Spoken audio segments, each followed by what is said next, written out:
এর থেকে সহজ রেসিপি আমার জানা মতে আর নেই। খুবই সহজ এবং খুবই মজার। আমরা কম বেশি সবাই এটা বিভিন্ন ভাবে রান্না করে থাকি। আজকে দেখাবো কিভাবে মারে এক ঢিলে দুই পাখি। সন্ধ্যাবেলা যখন প্রচন্ড খিদে পাবে তখন এরকম করে রান্না করে খাবেন, আপনার খিদে গন।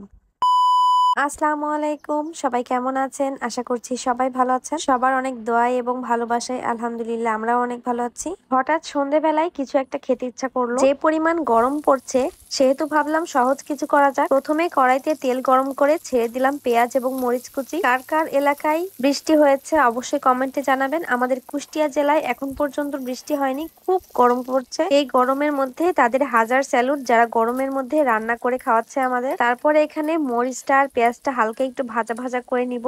আজকে আমি রান্না করব ম্যাগি নুডলস। পেঁয়াজটা আর মরিচটা একটু ভাজা ভাজা হয়ে গেলে এবারে ছেড়ে দেব একটি ডিম। তারপরে ডিমের উপর দিয়ে ছড়িয়ে দিব আস্ত জিরা। ছোটবেলায় মনে আছে আমার ফুপি যখন আমাদের বাড়িতে বেড়াতে আসতো, মানে দাদির বাড়িতে, তখন অনেক মজা করে নুডলস রান্না করে নিয়ে আসতো। ফুপি তেলের উপর জিরা দিয়ে ডিম দিয়ে কোকোলা নুডলস রান্না করতো, সেটা খেতে কিন্তু অনেক বেশি মজা লাগতো। যাই হোক, এখানে আমি লবণ আর হলুদ একদমই ব্যবহার করিনি, দিয়ে দিলাম ম্যাগি স্বাদে ম্যাজিক। তারপর একটু সামান্য পানি দিয়ে দিলাম। যেহেতু আমি নুডলসটা আলাদাভাবে সিদ্ধ করব না, আমি এই মশলার মধ্যে নুডলসটা সিদ্ধ করব।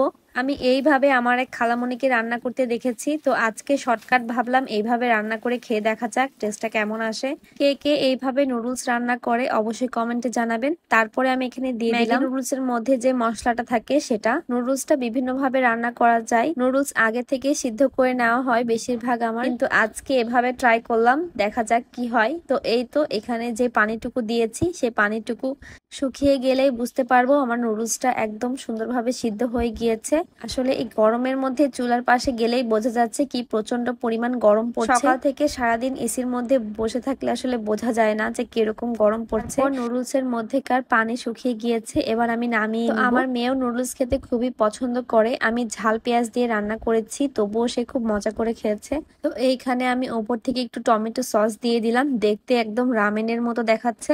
এইভাবে কিন্তু আপনারা আগে থেকে সিদ্ধ করার ঝামেলা বাদ দিয়ে এইভাবে মশলার মধ্যে দিয়ে কিন্তু খুব সহজে রান্না করে নিতে পারে। আজকের ভিডিওটা কেমন লাগলো অবশ্যই জানাবেন। আজকে এই পর্যন্তই, দেখা হয়ে যাবে নতুন কোনো ভিডিওতে। আল্লাহ হাফেজ, আসসালামু আলাইকুম।